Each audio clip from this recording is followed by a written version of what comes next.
Don't procrastinate. Just tell them what happened and say, can we do it again? Yeah, I just got to get him back, and freaking just be real, huh? That's it. Yep. Don't wait a long ass time to do it. Let him know, hey, boom, boom, boom. Just do it man style. Do that way. He can respect it. I'll just be like, hey, this is what happened.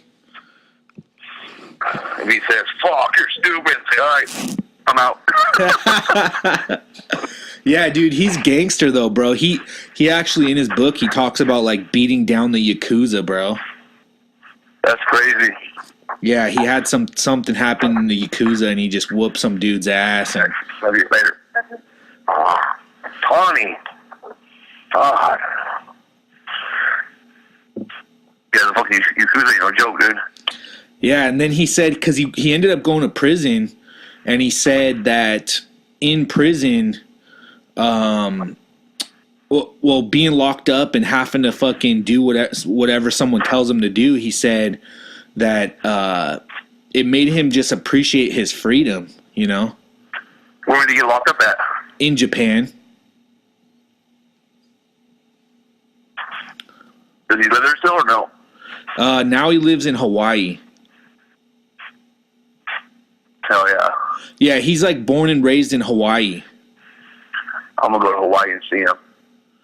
Bro, I'm down too. I'll go with you. He said he was there for Rickson Gracie's first fight ever. Or not first fight, but he was there. Like, have you ever seen that documentary Choke? He was there, dude, when Rickson Gracie won Vale Tudo, like 94 or whatever in Japan. He said that's what made him want to fight, was he was actually there, dude, when Rickson Gracie freaking... You should watch that. I'll send it to you. It's hella sick, dude.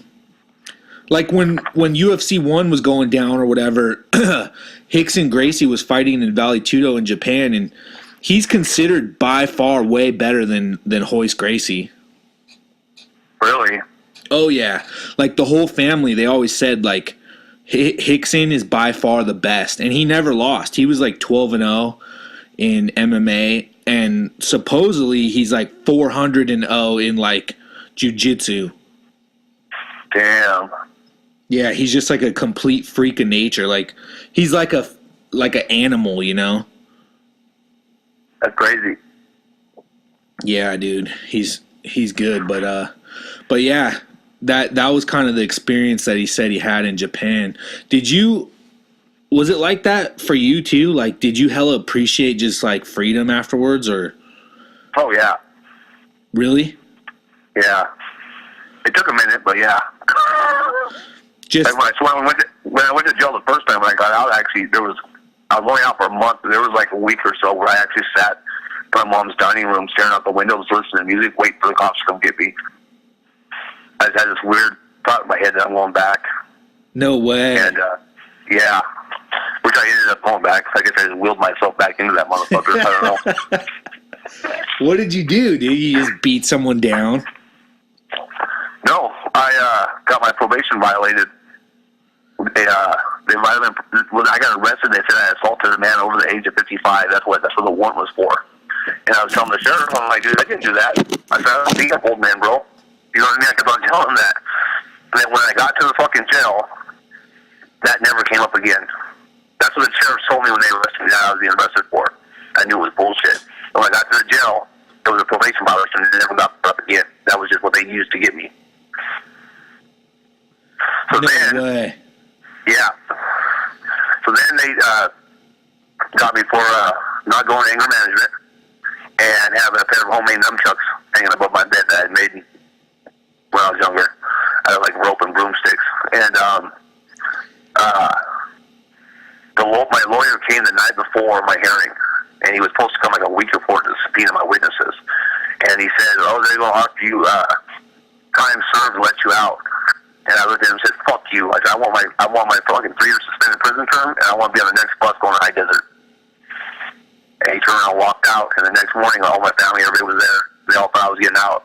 And the judge said, is this what you want, Mr. Rupert? I said, yep. And they sent me to 3 years right there on the spot. Everybody was like, what the fuck? No way. So instead of getting out that day, I chose to go to prison for 3 years. Literally, that's the truth of my father's grave. So did that guy that you, because I remember you telling me there was a guy you saw in the courtroom and he was talking hella shit. Did he think you were going to get out too? Yeah, he thought I was getting out too. So he thought you were getting out. That was in the jury room. And what they were doing was they'd bring us in to the jury box in the jury room one at a time for our hearing. That way they have a bunch of people sitting in the courtroom hearing everything that was going on, you know what I mean? Just, they could control you real easy in the room. And he thought I was getting out the next day. But you weren't. Nope. He never thought in a million years you'd tell the judge, F you, I want to go to prison, huh? Yep. And I knew that's one reason I was being hella quiet. And when I came back in, I got sentenced to 3 years in prison, dude, right? I come back in with the biggest shit-eating grin on my fucking face, smile from ear to ear. And this guy, he looks at me and goes, what the fuck are you smiling at? That's when I told him. I got sentenced to 3 years in the pen. I said, I'll see you in High Desert, bitch. And he just went fucking hell. And the fucking guards started laughing. They're like, it's your fucking ass, dude. You're going to get beat for this one.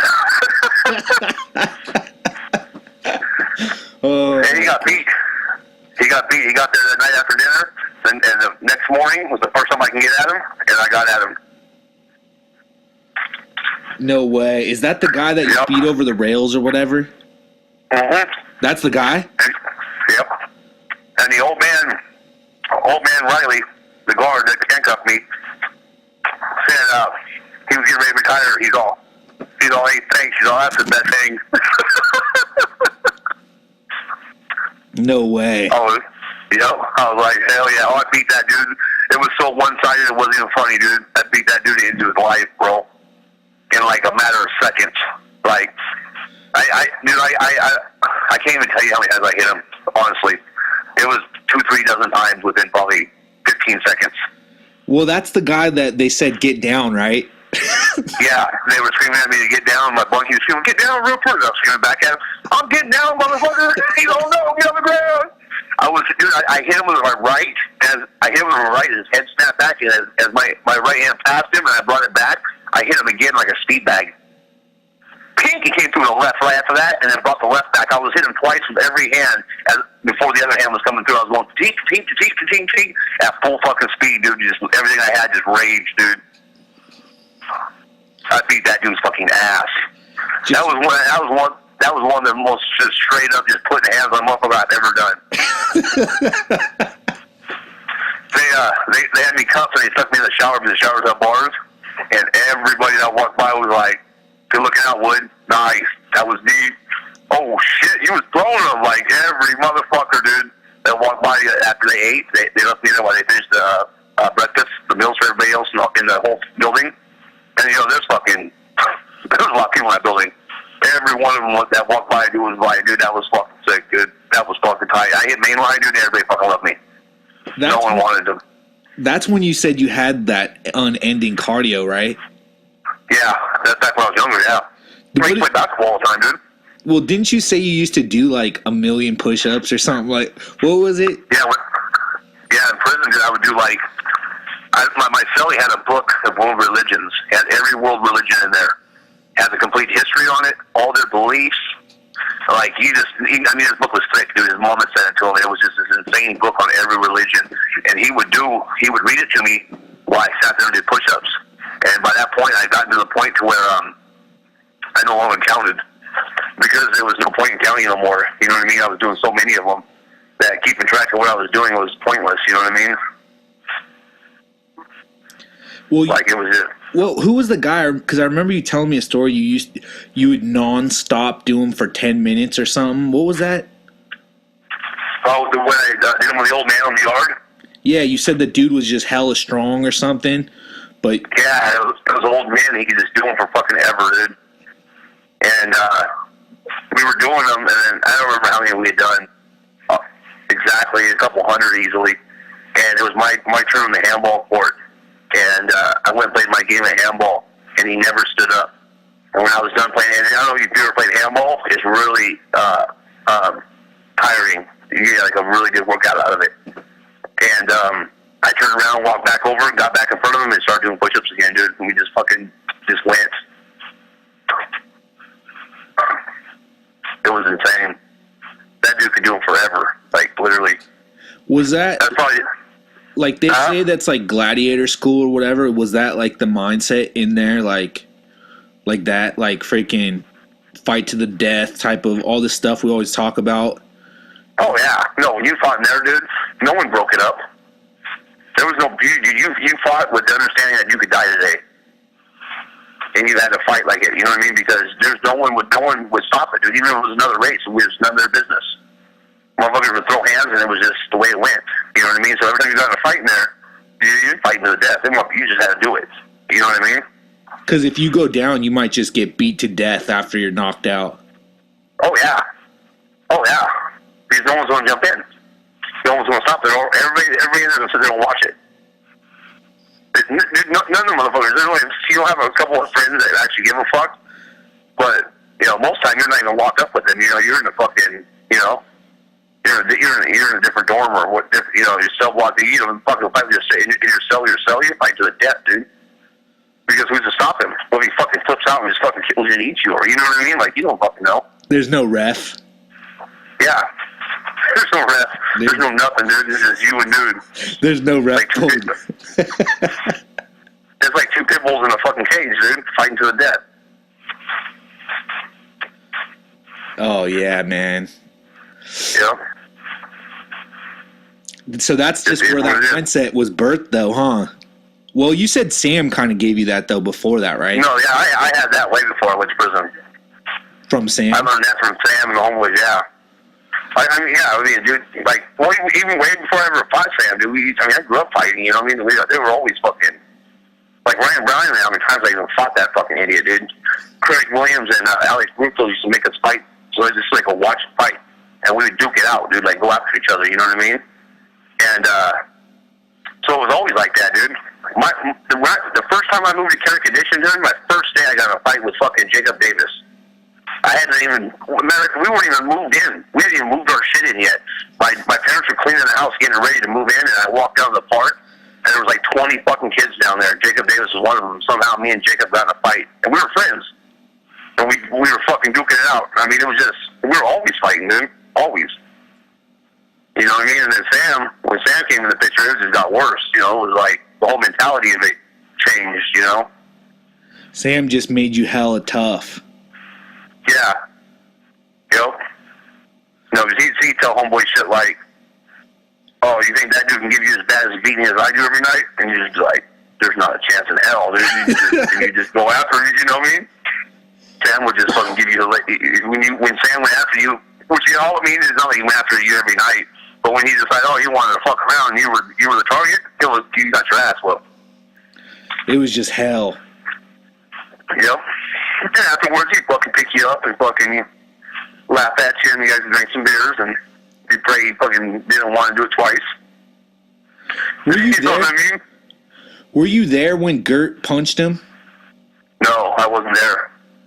How did you find out about that then, or how do you know that story? One of the homeboys told me about it. Like, Sam told me about it, or one of them.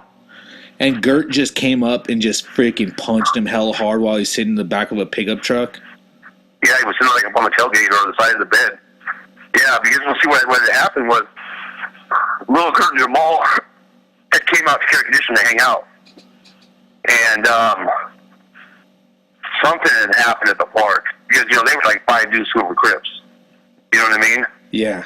And we were trade dudes, but and we weren't like we were rivals or anything, you know what I mean? It was just, they were just from a different set.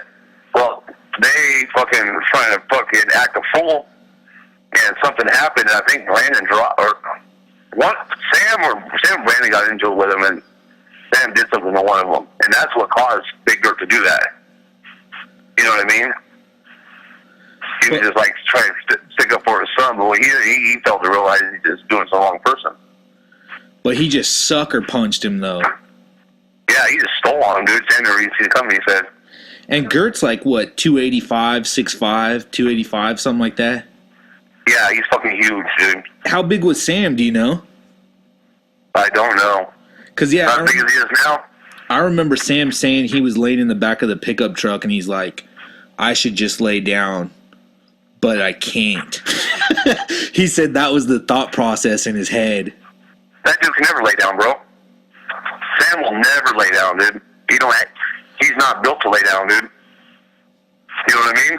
He has to get up. If he laid down, dude, he wouldn't be Sam. I would just be stunned, no other in.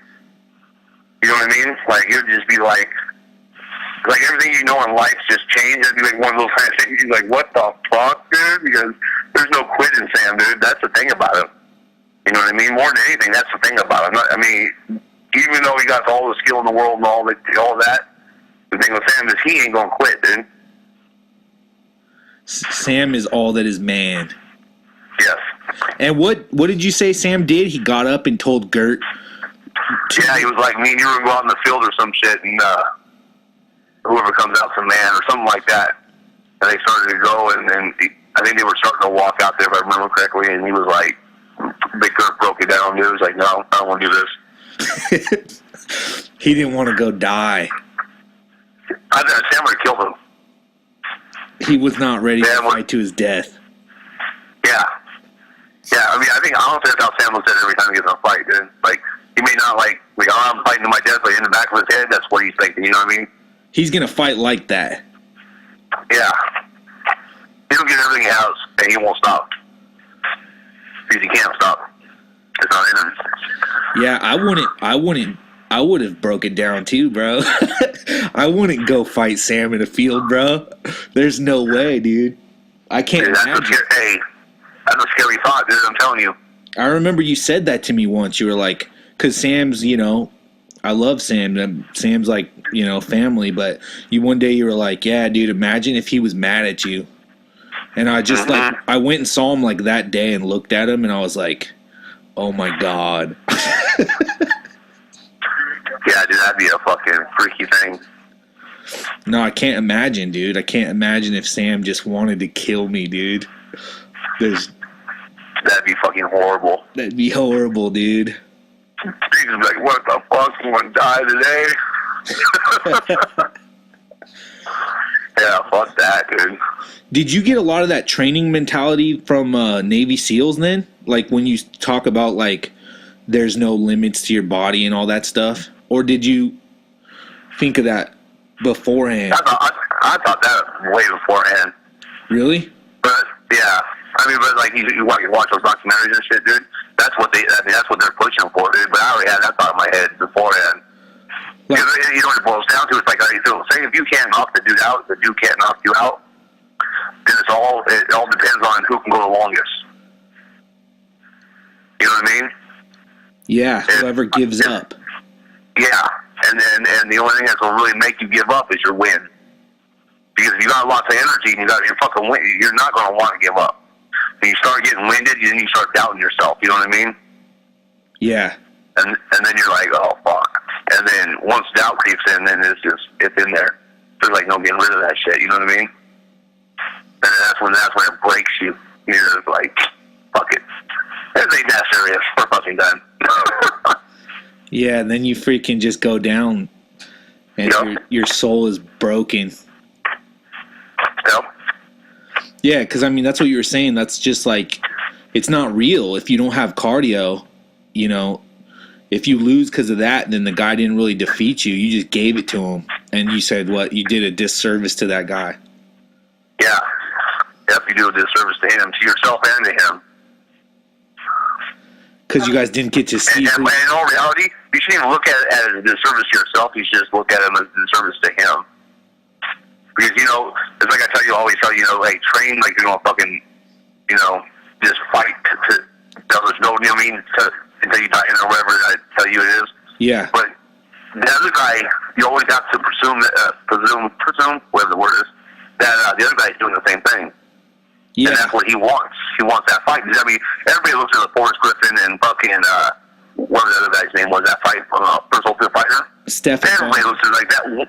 Yeah, Steph Martin. That was one of the greatest fights in the history of the UFC. Both them guys were fucking fighting for, Dude, neither one of them cats had nothing in their lives. They were fighting for the death, dude. They were fighting because they knew that would make their life better. So they were going to die trying to get it, and they did. And everybody who fights wants that fight, dude. It's like Vanderlei Silva. Every time he fights, you get that fight out of him. You may not get that out of the other person, but you're getting it out of him. You know what I mean? And that's what people pay for. That's what people want to see. That's what makes a sport what it is. Not the fucking faggot holding you on the fucking cage for fucking, 2 minutes and 80 seconds before he gives you the fucking double leg takedown and fucking wins around. But that's fag shit, dude. That's fag shit. It's the motherfucker that goes in there and just gets his fucking mouth busted open but knocks the other dude out. That's the shit everybody wants to see. You know what I mean? Like, when you watch a fight, is that what you want to see? If there's no finish, it shouldn't count. Yeah. If there's no finish, then fuck it. Round 4. Yeah, round 4. Till someone finishes. Till someone breaks. I mean, old school boxing knew what they said. They used to box for, like, fucking some crazy-ass amount of rounds. Oh, 100 rounds. Yeah, some, like, weird shit, dude. You ain't done, you ain't done. I mean, imagine if Dana White fucking said, fuck it, dude. This is how the UFC is going to be. We're not fucking double leg takedown. You're going to give me a point for that, then give me a point for a jab. Because the takedown is the first step into doing a submission move. So unless you're pulling off a submission, the takedown is fucking weak. So say Dana White says, fuck it. If that's the way everybody wants it, then every time somebody throws a fucking jab before they come through the right, I'm going to give them a point. If not, I'm taking the double leg takedown away from everybody. First off, there ain't going to be half as many of those motherfuckers trying to do it just for the fucking point. That would be out the window. You know what I mean? Like, there's no rules, right? There's no kicking, no football, soccer kicking them in the head, right? Yeah. There's no biting, no fish hooking, that kind of shit. Well, they need to put it, if you're taking somebody, if you're going to just hold somebody on the fucking ropes, and you hold them the whole time, then that round don't count. And that was round 1, and round 1 starts after in round 2. You're going to go on until the fucking fight ends. That's how they should do it. That would be old school. Yes, that would be the ultimate fighting championship, like the old school guys did it. They went in there and they fought fucking tournaments, and they fucking fight multiple fights a night, right? I mean, wasn't that the original way it was? Yeah. And there was one winner at the end? It was all that is man. Who's the man? So maybe Dana White's bitch ass needs to fucking change the name of his organization because he got a bunch of homos fighting in there. Not that they can't fight. I mean, those guys are good. Obviously, they're the top of the fucking thing. But very few of them are fighting like that. You know what I mean? And the ones that fight to the death are usually the ones that have the belts. Well, it's kind of like you said, though. It's like the guys, I would say the guys in the sport are kind of like you were saying about Klitschko and Tyson Fury. Like, they're not real fighters. Like, you said that about Klitschko. Like, he's the best boxer, but he wasn't even trying to fight at all. It's like, it's almost like it's not in him. Yeah. Them motherfuckers weren't fucking George Foreman and fucking Mike Tyson. They weren't in there to fucking bang it out into fucking something epic. No, they're in there to box and to do a sport. It's almost like fucking being in a ballet. You know what I mean? It's like, so, I mean, everybody wants to UFC. Well, before the UFC, there was always karate tournaments, right? Yeah. But no one wants to watch a fucking karate tournament because it's all technique. There's no real fucking just theory and just fucking all that is man fighting and all that kind of shit. It's all technique, and boxing's the same way. Very, a lot of those fighters are just, what's that goddamn faggot's name? That, Floyd Mayweather? Just fought. Yeah, Floyd Mayweather. He wants to fucking dance around the ring and do that. Well, what they say, right? Floyd, you ain't getting no fucking money unless you go out there and just chuck them. That'd be a fucking fight. Right? Him fucking, the dude he fought the last time, he just throw hands fucking nonstop. That'd be a fucking fight. It's not a fight when he's doing what he's doing. No. I mean, it's beautiful to watch what he's doing because, I mean, he's doing that, whatever you want to call it, that art form of boxing perfectly. Like it's flawless. Yeah, the artistic aspect of it. Yeah. But it's not fighting. It's not. You know what I mean? No. Yeah, it's not. It's not. No, when I watched his fight with Pacquiao, I thought after 12 rounds, I literally thought that maybe it was about to get started. That's how I felt after the fight. I was like, it kind of felt like it was starting to begin. But it never did. You know what I mean? Yep. It never was a fight. It was never, it was like, I don't even know what it was, man. I don't even know what I would call that. But definitely So- changing the rules, like you're saying, would make a difference. If you penalized him for holding, he would have lost that fight. The perfect example between the two is Floyd Mayweather and who's the other guy that holds the record that he tied? Rocky Marciano. Rocky Marciano went there and knocked him out. That's what he did. So you have both guys that have the exact same fucking record, and they're both will go down in history because of that record. But one fights like a man, and the other one fights like a fucking dancer. They're the exact opposites. You see what I'm saying? So that's both sides of the spectrum of the sport. And that's the same way the UFC is. You know, you get those guys that just fucking want to hold in the ring, they're scared to fucking throw them. So, let's bring Ronda Rousey in. Everybody fucking, she got her ass whooped, which I called, by the way, but that's besides the point. She went in there, and knowing that fucking other bitch could fucking throw hands to no ends. I mean, her resume was fucking insane, right? Yeah. She went in there and fought that broad to the very fucking end and got knocked out. She's more man than fucking half the UFC fighters. Wow. Right? I mean, can't you look at it that way?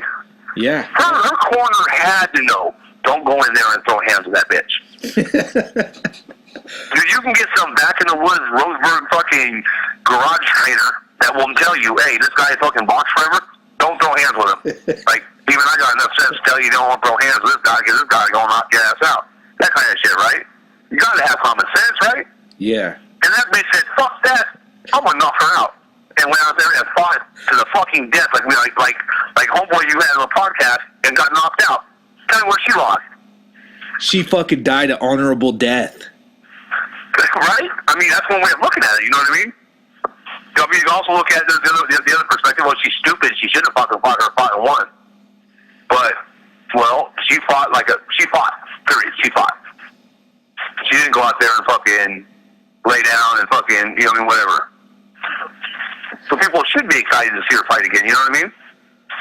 Yeah, that I didn't even think about that. That's a really good point. She's if I'm gonna cry, she got her ass. She said, fuck that bitch.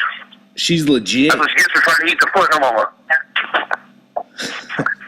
mama. Ensign actually said something that I thought was hella cool. He said there was a story that he told me, right?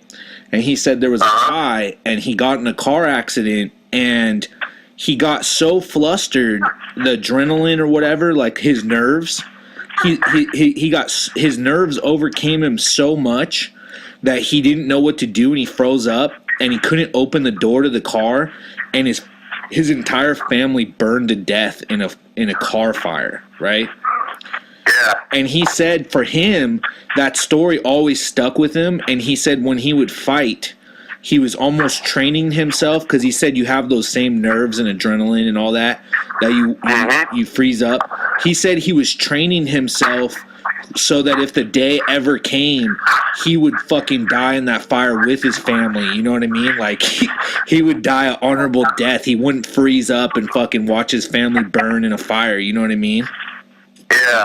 He would have he would run into the fire, and I was like, damn, that's hella crazy way to look at it. Yeah, I think a lot of people do that when it comes to fighting. So, you know, they never fought before. They're scared. Either the other guy's too big, whatever. So they fucking freeze it up, you know what I mean? Yeah, and then he said that, like, your spirit, like you were saying how that guy choked you out 7 times in a row. Like, he never defeated you, though, because your spirit never was defeated. You know? Yeah. If you don't back down, the guy didn't beat you. Nope. Because he backed down, right? Eventually, that guy was like, please stop. Yeah, I don't want to fight anymore. Please make him stop. That's what. I mean, to be honest with you, at that point in time, I was kind of happy he was at that. He was at that stage in his head because you're going to get choked so much, homeboy. Well, you said you said something was wrong for a while, right? You didn't feel right. Yeah, no, I was kind of off in the head for a little bit. Yeah, I mean, other than the fact that it happened, you know, which getting your ass kicked is not the most pleasant thing to have to go through, but it still just was like something was off, dude. I mean, you can't lose that much oxygen. You know, you're getting choked unconscious. It's like ain't that like the equivalent of getting a fucking what do they call that? Football concussion. Oh yeah, concussion. Yep. So So I got 7 concussions within fucking how long of a period? Yeah, because you're just shutting off your brain. Yeah. That dude was choking me till I was fucking went to sleep, dude. You know what I mean? Yeah. Yeah, there was nothing else about it. That I was going to that point every time. But he's the one that broke it down, though, in the end. Yeah, he fucking quit, not me. He was like, but, no more. Nope. Yeah, he was. I'm done. I thought it was personally going better. The longer it was going better for me personally. I did. I thought the last time I almost had him. Since Tammy, we were at 250 orders and counting. If you can work that food tomorrow, it would be a big help. You know what I mean? Well, that's where you have to, yeah. That's where you kind of have to balance too the mindset with the skill, right? Because you just didn't have the proper skill set for that type of fight. No, if I had my skill set now, that dude would have never made it out of the park. Yeah. I mean, well, you look at training at Leachy's. That was like when we trained there, it was almost all kind of skill, right? I mean, it was like major skill training. It was all technical, super technical, to a ridiculous level. I don't think I've ever trained anything like that anywhere else. Like nobody else is that meticulous about the technique. Well, you have to do it. You have to do it over and over and over. And there's a reason for that. The reason being is it becomes like breathing to you. So when you get in a fight, your hands naturally go. You know what I mean? Yeah. I knew it would be a big day tomorrow. I predicted for Big Daddy. Oh, shit. You know what I mean? So it's like, that's the only way to truly get it, I think. Yeah, it's to an absurd level. I mean, because I've tried to tell people about that type of training, and people they think, they laugh at it because it's so ridiculous. Like, I'm like, oh yeah, I used to walk my jab for 3 hours every day, and people just laugh, dude. You know who else used to walk for 3 hours a day? This was Leachy's example every fucking time. Huh? Sugar Ray Leonard. Oh, really? Yep, he's seen Sugar Ray Leonard before his fight they would do the training camps like right around where the fight was, kind of get publicity and shit. And before the fight, they'd warm up, and he said even before the fight, he would walk his jab for 3 hours just to make sure everything was fluid, and that was his routine, and everything was fucking boom, boom, goes off this. So if you don't do that right, and you just learn this is how you do it, you don't practice it, then you don't even really have a jab, right? I mean, it's going to be flawed to no end. It's not going to be naturally thrown. So you've learned a weapon, but you haven't fine-tuned it. You know what I mean? It's like the difference between a gun and a weapon. You know the difference between a gun and a weapon is? Huh. The person shooting it. That's the difference between a gun and a weapon, is the person shooting it. The motherfucker knows what the fuck he's doing, got himself a gun. The guy who's trained and knows how to use it, he got himself a weapon. Wow. Right? I mean, yeah. Pretty much. I mean, that's how I look at it. Yeah. So if you don't even know how to fucking use it, or you don't fucking got it properly, what the fuck you got, dude? Got nothing. That's a good example too. Sugar Ray Leonard's kind of like a Mayweather, but he was a fighter. Yeah, Sugar Ray Leonard was way better than Mayweather, dude. He would beat Mayweather to death. So hopefully. I mean, Mayweather's pretty good at fucking bummers. Yeah. He's going to rain non-stop for it. I mean... Wind advisory, that means you're going to I'll drive slow regardless. I don't give a fuck. I ain't leaving no earlier. We're still leave early, mama. Yeah, but I mean, people that don't train like that, you know, it's like, that's one of the things, a couple of jiu-jitsu gyms I've been in that I've gone to, you know? Yeah. You know, it's like you told me about shrimping, right? Well, I've been taught how to shrimp. That was one of the first things I was taught in one of the gyms I went to in Brookings. But it's like, you know, how do you get in there and do this, you don't work on this? But it always kind of threw me, you know, like, okay, well, where's all the technical shit before this? Because it's there. It has to be there. Yeah. But no one teaches it. Well, you know what I mean? What's crazy, too, about it is if you could shrimp really well, you can shut down almost any jiu-jitsu guy because you're just you just don't engage in it, you know? Like, I remember DJ Linderman. He learned how to shrimp, dude. Somebody told him to shrimp. And that fool, dude, he was 250 pounds. I'd watch him just shrimp for hours, dude. Like every day, that fool would just shrimp. And he had hella cardio.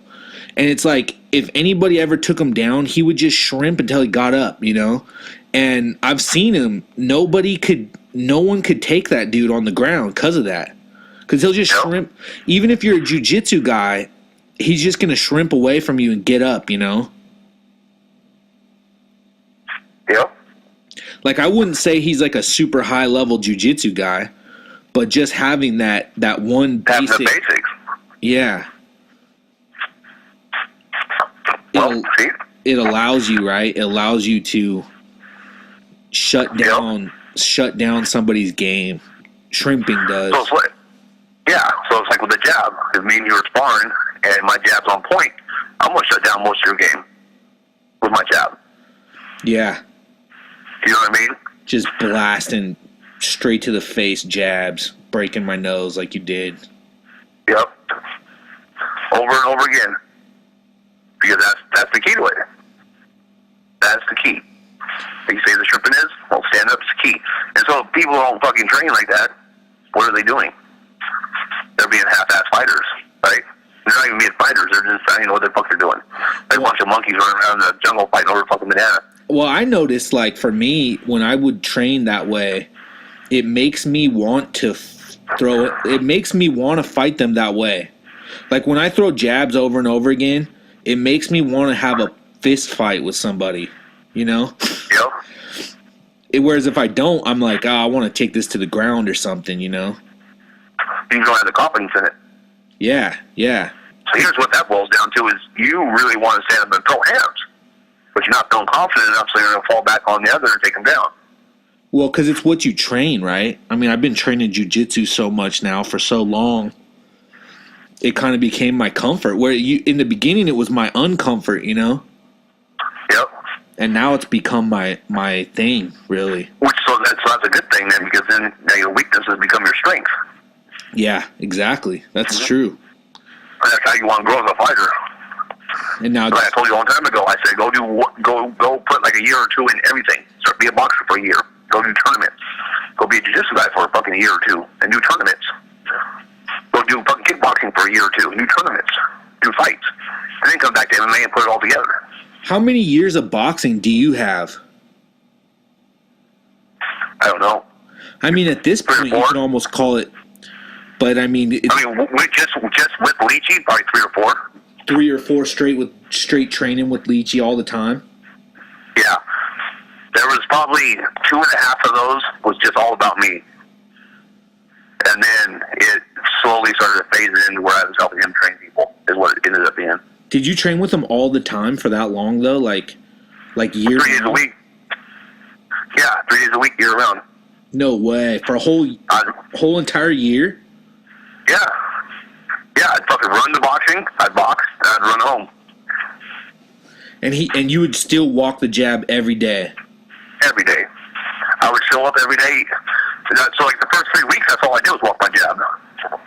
There was everybody that started the same time I did was throwing their right hand within a couple days. And he told me, nope, just throw your jab, Rupert, you'll see. And so I did. I threw my jab for fucking 3 hours a day for fucking like 2 or 3 weeks. It was insane. And after that, I was on my right hand and so on and so on. And then every day I'd come, I put my hand wraps on, I'd stretch out a little bit, and I'd go to walk my jab. Everybody else would walk and do what they do. Some people would walk jabs, most people did whatever the fuck it was thought they were doing in the class, and I would walk my jab. And then we'd get in there and we'd spar, and everybody'd eat my jab. Yeah. It was literally like that, dude, and that's why Leachy done it, you know? Well, he told you that's your ring, right? He said that's your ring. Yep, he said, yeah. He said next time you pick that motherfucker up and you throw him out of the fucking ring, that's your ring. No one does nothing to you in this ring. I never tell nobody that. But you added a few things on top of what Leachy taught you, right? Because I know that you'll throw that wide hook or even a right hook. I mean, I don't remember Leachy teaching a right hook, but I remember you brought that out. You said that's my best punch, actually. Yeah, it is. That's your hardest one you throw. And Leachy didn't do right hooks, did he? Oh, yeah. If you got to that point. I bought them. What? Yesterday. I was drinking at the store. I didn't. I know. No, just the ones I had. So if you went up there and you were not doing it, at least he wanted to show you.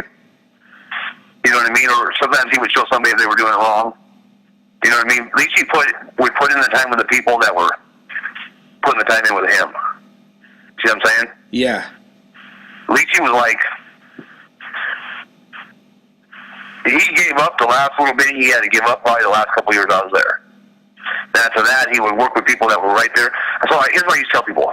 If you want to learn, you need to go over where Leachy's at and work out in front of him. You remember how big that place was. People go off and work in the corner and do their thing. I say, hey, if you really want to learn and want Leachy to help you, you need to be able to where he can see you. Because what he'd do is he'd watch you and then he'd critique you. All right, here's what you're doing wrong, and keep going.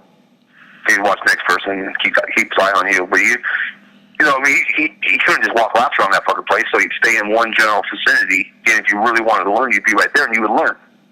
Now, my wide left hook, I got that because when I used to fight, I'd fight southpaw. Like when I used to throw hands before I learned a block, I would fight southpaw, and I like to fucking throw like a right jab and then a looping overhand left, and just like I would lean my body to the right and just bring it with everything, all my weight into it.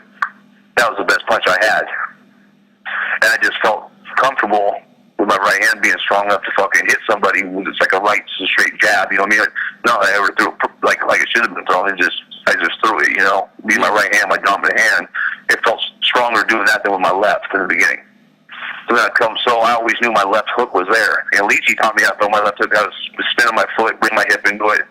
And but he would want me to roll my hand over to where, like if you hold your hand in the hook position, your pinky finger's facing away from your body, right? Yeah. But I didn't like that because whenever I hit, if I hit somebody like that, I didn't fully catch him. I'd hit hard enough where I'd hurt my hand. You know what I mean? If I catch like that bottom couple fingers, knuckles, it would hurt my hand. So what I did was, even when I pulled my hook real hard, I would have my hand up and down, like say if you're holding a walking stick. Yeah.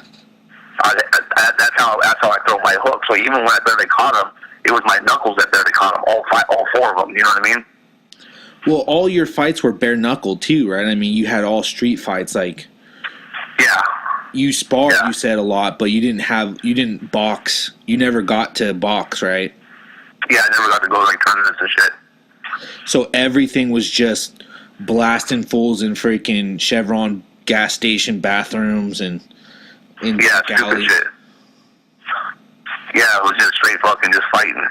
Did you already know how to box, like when you knocked out that dude in the gas station right out of prison? No. Oh, you didn't? No. What happened there? You saw some dude, right? You know, he was with Brandon, dude, and he had beating dude up. I didn't earn no stripes because he wasn't on my level. But what he had done, he had an asshole coming. So I got him to go in the bathroom with me, and when I finally got him to close the door, I stepped to my left. And when I stepped to my left, that put all my weight on my left foot. So then I pulled back to the right and just come through with a left hook. Like I told you how when I used to fight, like street fight, I would throw a right hand and over like a looping left hook because I could put people out with that. And that's what I did. I caught him with that. I caught my brother with the exact same punch, like fucking the day, like 2 days before or 2 days after that when I fought my brother. The last time I fought him, I caught him with the same fucking punch and sent him to the hospital. Oh, so you would spring load the left by like lunging to the left and then just coming back with everything? Yeah, I wouldn't necessarily lunge. I would just step all my weight onto my left foot. Like I would move back and forth, my head, my shoulders back and forth. Like, oh, you want some? And the minute my fucking foot stepped to the left and I felt like I was in range, I would just unleash a fucking straight just. You know what I mean? My right foot would be like, it's like, all right, so I'd have both my feet together, like shoulder level, right? I'd just be standing there, like, kind of bouncing back and forth. And the minute I went through it, I would actually step with my right foot and lean to my right and just bring I'll show you next weekend, and I just bring this crazy left over the top on him. Just with all my weight, everything I had. It was like one-shot deal type of thing, you know what I mean? So you just developed this phenomenal left hook, and then you just added actual technical boxing to that. Yes. So I had the left hook, but then Leachy turned me around and wouldn't let me fight southpaw. You see what I'm saying? Yeah, yeah. So by doing that, then my left hook, I couldn't actually step in and throw like these fucking it's like the equivalent of throwing an overhand right. You know those overhand rights you used to throw when you catch people in the ring? Yep. I'm throwing lefts that way instead of rights. Is exactly what I was doing. I see. You see what I'm saying? So then Leachy spun me around. Well, my left just naturally came because I was used it so many times that my left hand was just naturally there for me. You know what I mean? So it was like your power punch. It was my power punch, and I could just step. It was like a step, more like a slide, but it was like better way of explaining it. I just step into him. But I just step into a motherfucker and just bring a fucking straight left hook, dude, and catch him. I'm spinning all my weight, all my body on him. They won't even, because most people can't throw like that, dude. And it would just catch him and be wraps. It just came back. Didn't you say in like 30 days you got in 30 fights or something crazy like that at some point? Yeah, it was 6 months. We lost track of 30 fights in 6 months. Just every day. Yeah, there was a couple of days when it was like 2 or 3 fights in a day.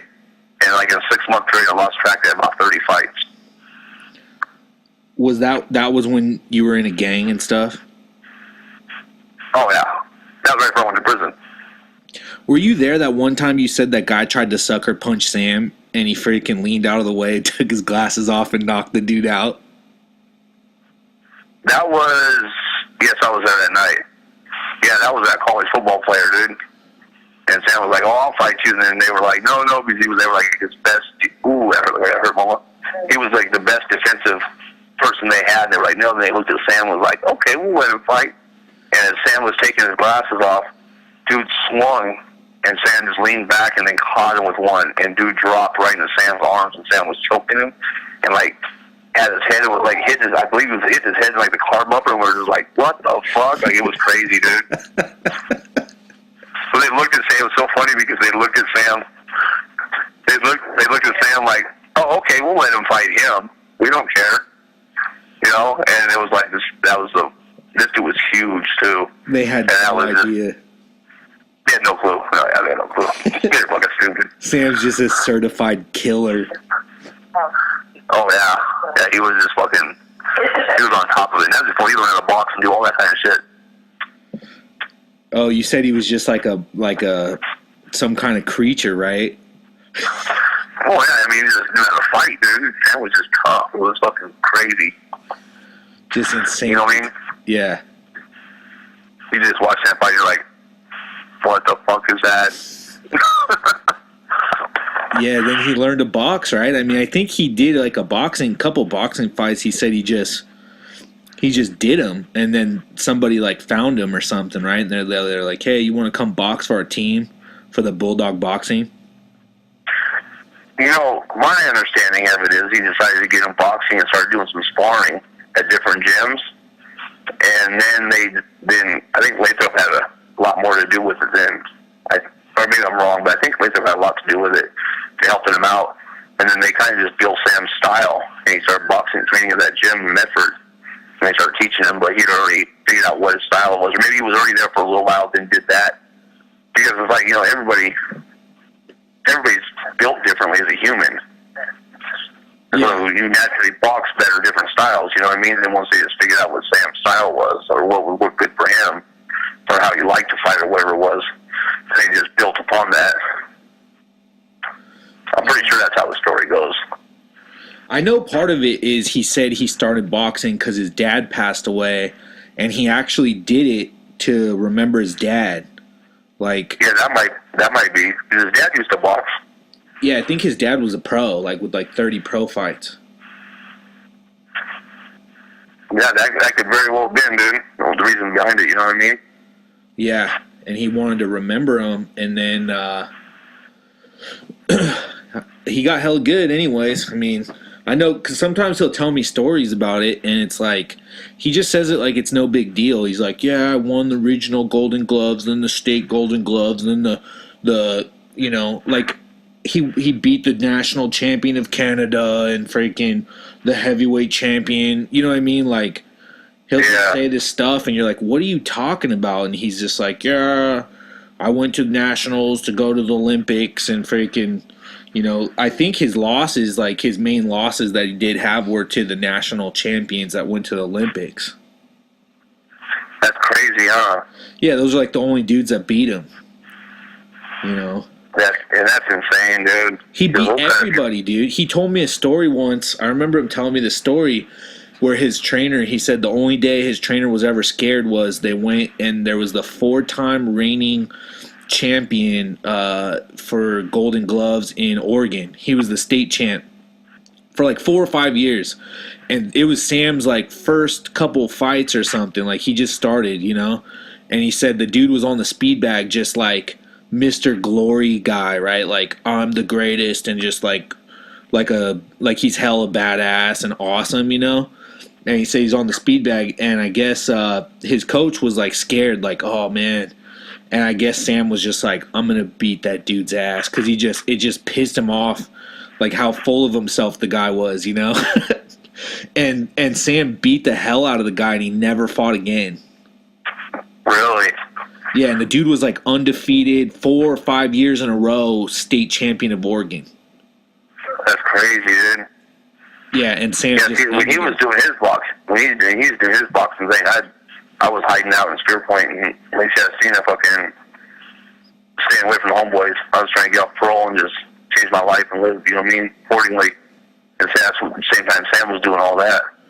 Oh, that's when you went underground? Pretty much, yeah. Yeah, freaking underground. Yeah.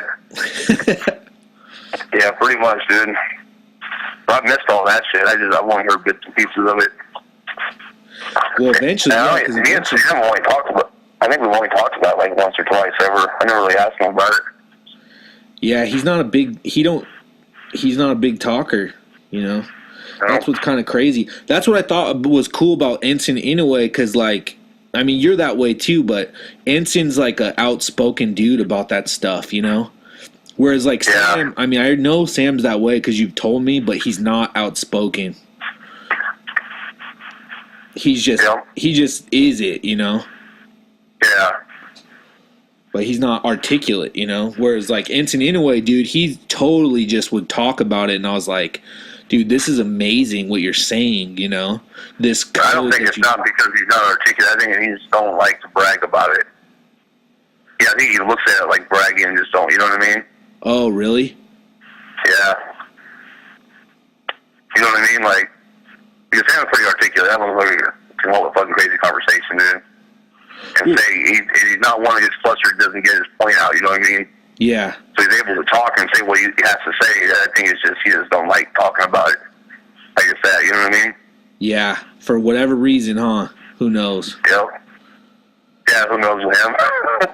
Yeah, because, I mean, there's so many things I found out from other people, not from Sam, about him, Like, everything I knew about him was from you, and then, like, I went to Jason Peets in Chico. He's the guy that owns Standalone. Uh-huh. And I just remember going there, and it was like, yeah, Sam's training me, and he's like, oh, all these dudes are like, yeah, Sam used to freaking beat our ass all the time, and freaking, there's a picture of him on the wall, and he just looked hella mean. They called him banana hands, and they were just telling me, they're like, dude, that Sam was the guy that, Bob Cook from AKA, they're like, they were looking at Sam as the guy to beat Vanderlei Silva, when he was doing MMA. They were like, this is the guy, and freaking... It's just crazy to hear that. You're like, what? Yeah, he's good, dude. Yeah, I only ever watched one of his MMA fights. I used to have it on tape somewhere. What? I had that one fight of Sam on DVD, remember? Or VHS or something. That was the only fight I ever seen of him. It would have been nice to watch him fight Vanderlei, bro. Yeah, I would have. That would have been epic. That would have been a good fight, dude. That would have been a great fight. I guess Enson Inoue was supposed to fight Vanderlei too. Oh, yeah? Yeah, he was all set to fight Vanderlei, and he said that was like the ultimate fight that he wanted because of his style, you know. And he just wanted to brawl with him and see what happened. But then they wanted him to fight Nogueira, and that's why he fought Nogueira instead. But Nogueira was like way bigger, and I guess he was going to get like $200,000 to fight Vanderlei, but then they offered him $400,000 to fight Nogueira. So he was like, all right. Damn. Yeah, dude. Okay. $400,000, dude. Money changes things. Oh, that's what he was saying. Like, money changes things. You know? Yep. It makes it all. Yeah, money changes a lot. That's actually your code, right? Is like, it's, what is it? Family, money, friends? Yep. Family, money, friends. You keep them straight, be okay. Dakota knows. You ask Dakota, man. He knows. Yeah, he fucking knows. Yeah, bro. I mean, if you can make double the amount of money fighting someone who's just savage, why not? Yeah, I mean, you might as well, right? Yeah. It's like doing 2 fights for the price of 1, or 1 fight for the price of 2. I mean, well, he was saying because that's what changed the sport. But in the beginning, it was all that is man to figure out who is the manliest man alive. But then when sponsors get involved and you have money involved, because he's like, dude, you can't fight. You can't have the fights the same way they used to be just because sponsors won't support it. You won't get the money, you know, unless if it's like an athletic event where you have gloves and you have rounds and you have points. It will not be supported, you know, by financial backing. Yep. That's where it all gets fucked up, dude. But I mean, could you afford to do all that and not get paid for it? Oh. You know what I mean? Only if you're a true samurai. Yeah. But I mean, for what I mean, you do it for years and years and years, dude. I mean, you know, you got to be getting something out of it. You would think. Yeah, I mean, I think you definitely should. You know, with just for what it is, you know. Yep. I mean, if everybody else making money out of it, you should be too. Yeah, exactly. Yeah. Millions of. But money ruined it, dude. Yeah, money ruined it, man. I don't like to see the way that it looks. I mean, I showed you the Reebok outfits. Yeah, that's fucking retarded. I tell you about that, babe. UFC signed with Reebok and they're making them all the fights. Yeah, that's dumb. And then they got all the sponsors in the cage too. It's just like you look at the cage now, it has like Monster Energy drink in it, and it just looks like a NASCAR, you know? Yep. It just doesn't look savage. No. I mean, when it was originally made, it was made to prove that fucking Royce Gracie's fucking technique was the best in the world. That was the point. Yep. He had everybody going in there to prove that he wasn't. I mean, that was when it was at his best. But then the whole thing evolved, and Dana White got his fucking dirty mitts in it. He fucked it all up. He saved it, but he fucked it all up. Yeah, he saved it. Because, I mean, without him getting it by UFC, then there wouldn't be no MMA in the United States. It almost had to be done, right? I mean, it had to make it mainstream. Yep. Yep. Who's worse, Dana White or Don King? Whew, that's a hard choice there. That's funny. I think when they go to hell, they're both fucking on the same ferry. That's what I think. They're both on the same fucking ferry, and they'll both be trying to juke the other person out some money on the way down. They fucking greedy bastards. Mike Tyson said Don King would kill his own mother for $1. That's fucking funny. He said he's reptilian. He's like that slimy reptilian motherfucker. That's insane. That's how he is, though, dude. He fucking screwed boxing up, dude. I mean, he made a lot of big fights, dude, but he juked a lot of fucking fighters, dude. Yeah, Mike Tyson's actually friends with Dana White. Is he? Yeah, they hang out and stuff. Dana White, because Dana White started in boxing, so he's like a fan. He likes Mike Tyson a lot, you know? Because Mike Tyson's the most exciting fighter, right? I mean, we talk about that all the time. Oh, yeah. He was just trying to hurt people. Yeah, he's on a different level. He's exciting. He should get into fucking MMA.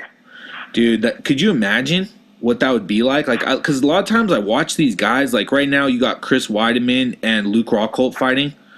And I mean, they're amazing. They're amazing, you know. But then I just think of Mike Tyson fighting them, and it's like, dude, Mike Tyson would just annihilate these guys. Well, what's that one heavyweight? I don't know if you saw the belt or not. That one Mexican who had the brown pride on his chest. Cain Velasquez. Even Cain Velasquez trying to stand up with Tyson. Yeah, he just doesn't move enough. With the MMA gloves on. He don't move. He would be fucking a world of shit. Here's the only problem is trying to teach somebody on that level of boxing how to sprawl, and you know what I mean. Like I don't think it works very well. He's built for it, though. I think he could do it. You think so? Well, I don't know, you know, but I think he could. Maybe we'll see it. He seems built for it. No, I think Tyson's like 50 years old now. So? He could still do it, huh? I'd rather get hit by any fucking 20-year-old than I would by fucking Mike Tyson's 50-year-old ass. That's a good point. That's a good point. Because from what I hear, he's gotten himself back into pretty decent shape. Really? Mm-hmm. What about Holyfield, man? Holyfield is all that is man. Yep. He's old, though. I think he took me shots to the fucking head. Really? I think so, dude. I mean, I haven't seen nothing about Holyfield in years, dude. But I think he took too many shots to the head. At a certain point, huh, you just can't take any more. Yep. That's what you were saying, right? Like, that's the deciding factor of when to hang it up. Yeah. I mean, you have to be fucking reasonable with yourself. You have to know. You know what I mean? You always want to just keep going, but dude, if somebody close to you is telling you, hey, dude, this is the reason, then I think you should just accept it. Oh. Yeah, you can't just take punches from Mike Tyson for forever. Oh, yeah. I mean, he fought everybody. Holyfield. Yeah, he fought, dude. He took a lot of punches, dude. I mean, he had a good defense, but he ate a lot of shots. He was just tough. Yeah, that was part of his thing, was his will, right? He had the will where it was like he wouldn't go away. Like you're talking about, if you have the cardio and then it's who gives up first, he was like a master of just not giving up first. He would definitely have been a Navy SEAL. He would be. Yep. Tyson wanted him. Really? Yeah, he got flustered and bit Holyfield's ear. What's that about? Yeah, that. But do you think earlier in his career he would have been? I mean, if he had what's name with him, I don't know, maybe, but I think that was always in him. He just never got flustered. Because he would just knock everybody out. He was well trained. He got in that fight and wasn't trained for it, and then that's what happened. And then he got frustrated and just bit his ear. Yeah, he said, fuck it, I'm going to fight this motherfucker. Fuck it. That's crazy, huh? Well, you used to always say if you're not cheating, you're not trying, though, right? Yeah. That's what, what was saying? Tito Ortiz used to say, you're not trying to cheat. If you're not cheating, you're not trying to win. It's true. I remember Leachy said that, too. Leachy was like, if you start getting your ass beat, he's like, freaking knee the dude, you know? Yep. He's like, bite him. Throw him out of the ring. Yep. Stomp his feet. Yep, you gotta do something. Yuck, yuck, yuck, yuck, yuck. Yuck, yuck, yuck. Dude, that's what he would say. Oh, yeah. Yeah, he told me all kinds of shit. But he was fucking cool as fuck, dude. I need to go see him. Did he have that mindset, like fight to the death type thing? Oh, I'd be willing to bet, dude. I don't think Leachy gave a fuck. He's just a savage. Yeah, he's a little savage. Little beast. All right, man. I gotta check and see if about 30 minutes into this, what is it? A minute. I started recording this, bro. There you go. For the epic podcast, dude. So I'm gonna see if there you go. Let's see. Stop.